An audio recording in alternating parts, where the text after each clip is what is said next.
Eto ho, may buwelta na si VP Sara Duterte dito po kay Yusek Claire Castro sa Malacanang matapos na banggitin ho at sabihan na complete o total failure.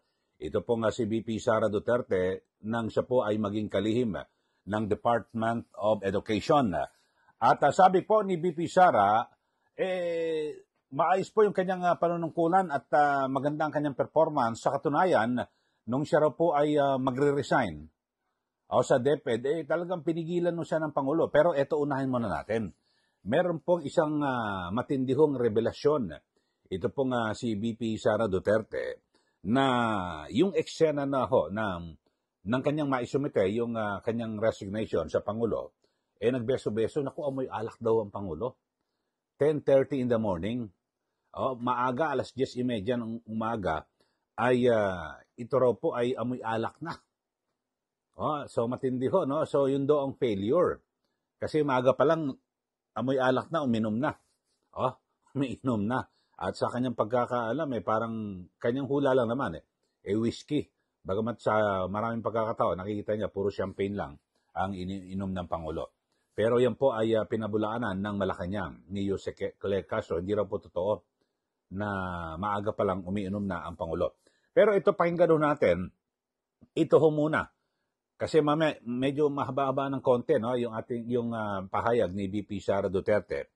So, kung yung pinaghuhugutan at ng buwelta ni VP Sara, panoorin nyo muna ito hong pahayag ni Yusek Claire Castro at na kung saan sinasabi nilang failure, ito pong si VP Sara Duterte. Ito, panoorin po natin itong si Yusek Claire Castro.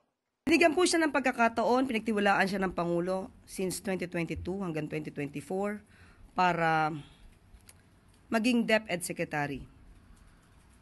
2 taon halos na siya ay dapat nagtrabaho. Kung ano man ang kanyang nireklamo, dapat natupad na po sana niya ito sa kanyang panahon. Ang pagtitiwalang ito ay sa kanyang reklamo ngayon, nagre-reflect lamang na bilang siya ay naging DepEd Secretary ay a complete failure.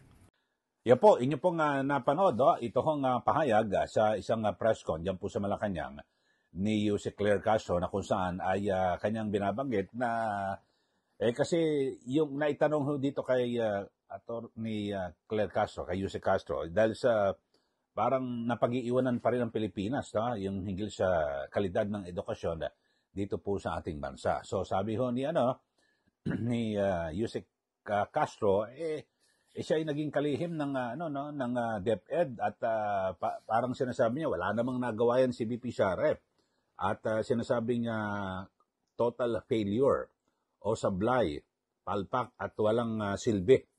Nabigyan daw po ng pagkakataon ni Pangulong Marcos Jr. Pero wala pong ginawa. Sabi po yan ni Yusek Castro. Pero ito, panoorin niyo na ho yung belta ni VP Sara Duterte at sabi niya, di ko malaman kung bakit sinasabi nilang failure. Sa katunayan, nung siya po ay maghain ng kanyang resignation dito po kay Pangulong Marcos Jr., ay pinigilan ho siya. Talagang pinipilit ho siya na wag hong bumitaw. So, yun po. At bukod ho dyan, talagang sabi ho ni VP Sara, decidido na siyang umalis paano ko naman hindi raw alis panay upak ho sa kanya, di ba? Kaliwat kanan. Miyembro siya ng gabinete. Tapos, pangalawa, ang sabi ho sa kanya ni BBM ay, hindi, kung ayaw mo na talaga sa DepEd, magsabi ka lang kung anong gusto mong departamento. At doon ka ililipat. Yun po ang sinasabi po ni Pangulong Marcos Jr. kay VP Sara. Pero, ayaw na ho talaga Kaya yan po ang sinasabi po ni VP Sara, paano naging failure? Kung totoo yan, na failure ako at palpak, walang silbi na miyembro ng gabinete, bakit daw po siya pinipilit ni Pangulong Marcos Jr. na manatili sa kanyang gabinete? Di po ba? Sana tinanggap na lang ng pagkabigyan ng resignation, tinanggap, okay, sige, salamat. Ganoon na lang, wala na. Kung talagang failure. Pero sabi nga ni VP Sara, pinigilan ho siya. Talagang lahat ini-offer kahit na anong posisyon po sa gabinete. Sinasabi, sabihin lang, doon siya ililipat Pero naging naging ano na raw siya, no? Talagang porsigido at yun na, desidido na ho siya na talagang mag-resign sa gabinete. Ito, panoorin ho natin mga kababayan, ito na. Yung mahabang paliwanag at hindi naman ganun kahaba, mga ilang minuto lang, pahayag, paliwanag ni VP Sara Duterte, yung eksakto eksena nung kanyang iabot, yung kanyang resignation letter, tapos pagkatapos maiabot, pinipigilan ho siya, tapos nagbeso-beso ho siya, sa kanya si BBM, doon niya naamoy alak, alas 10:30 ng umaga. Ito, panoorin po natin. Ito hong pahayag ni VP Sara Duterte. Hindi ko maintindihan saan nanggagaling yung total failure ako as a Department of Education Secretary.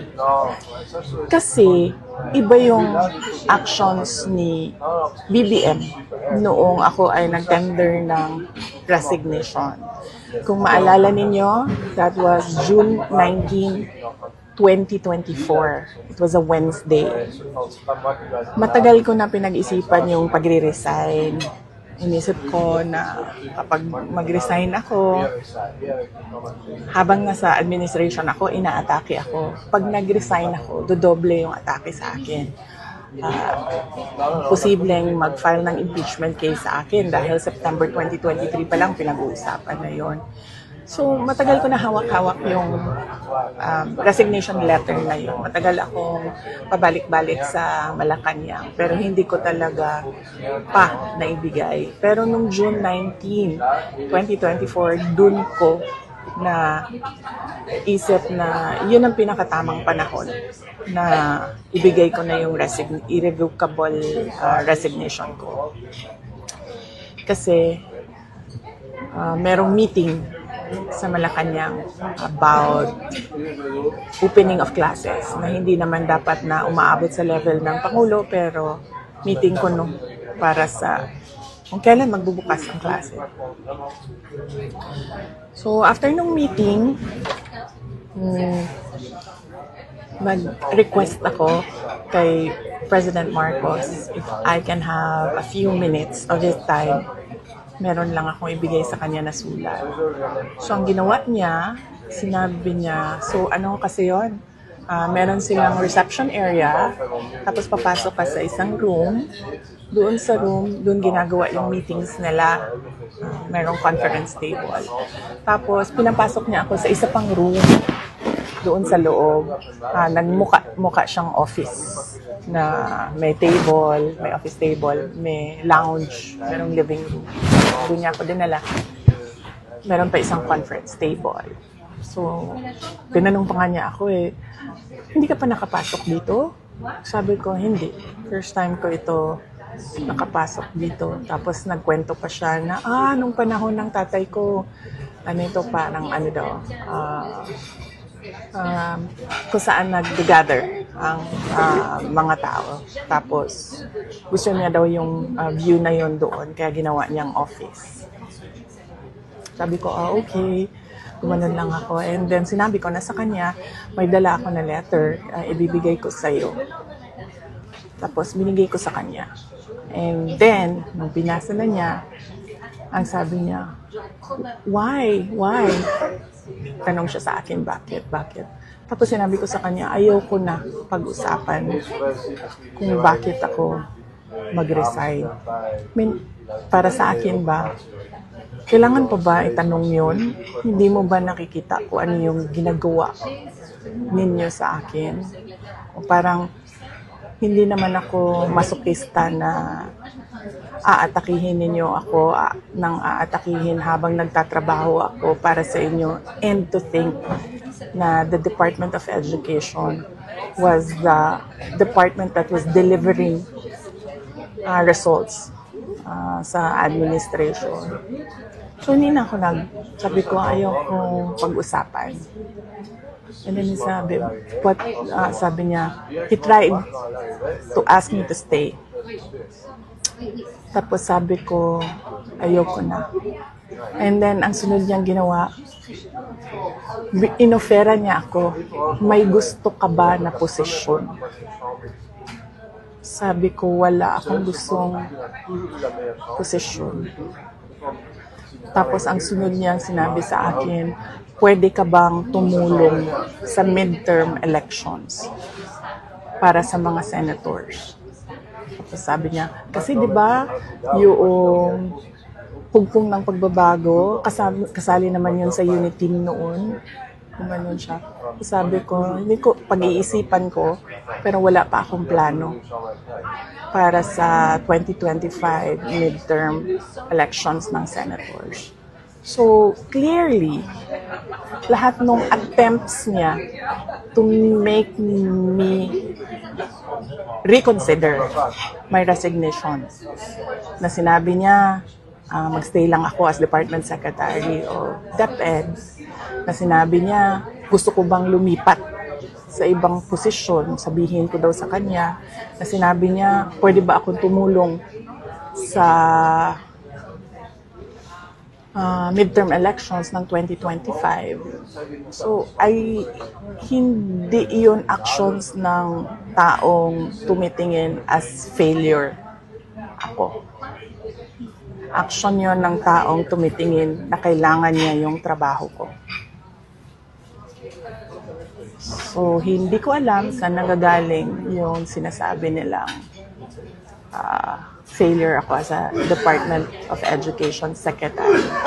At ang clincher dito, hindi yun eh. Hindi yung gusto niya akong manatili at magtrabaho para sa kanya sa administrasyon.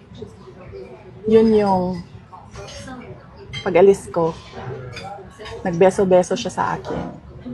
This was 10:25 or 10:30 in the morning. Baba sa oras ko. Hindi lang ako sigurado sa oras. Yes, tama. Kasi ito yung pumasok sa isip ko eh. Tama yung oras ko. 10:25, 10:30 naman.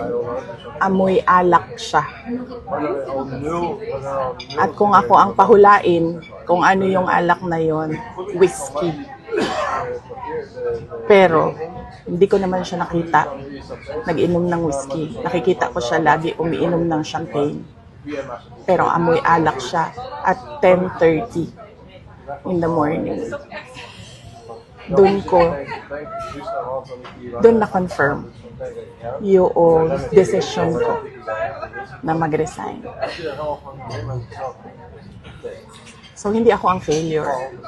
Siguro, ang failure is yung 10:30 pa lang ng umaga, amoy alak ka na.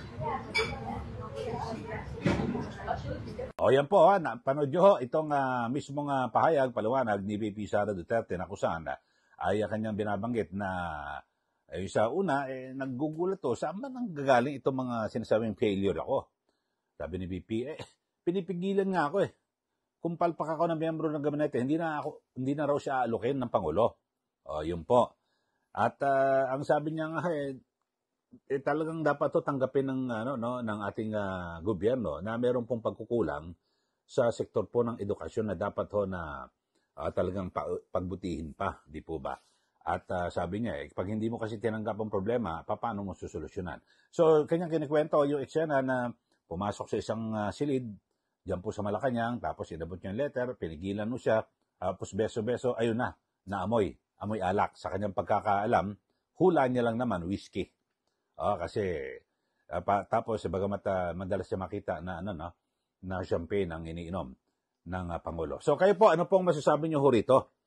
Sino ba ang failure? Sabi ni VP Sara, ang failure, umaga pa lang umiinom na ng alak. Ayon. At siya hindi raw failure si VP Sara kasi inaalok nga siya, pinipigilan ini-offer lahat ko kahit na anong posisyon sa gobyerno. Yun lang sige, magbigay na ho kayo ng komentaryo dito po sa ating channel para siyempre maibulalas nyo rin po yung inyong mga pahayag, panindigan dito po sa isyong ito. Ulitin natin, sabi po ni VP Sara, si Pangulong Marcos Jr. di umano ang failure, umaga pa lang nakainom na. Ayan. Okay, maraming salamat. Muli ito po si Ka Eli. Magandang araw po sa ating lahat.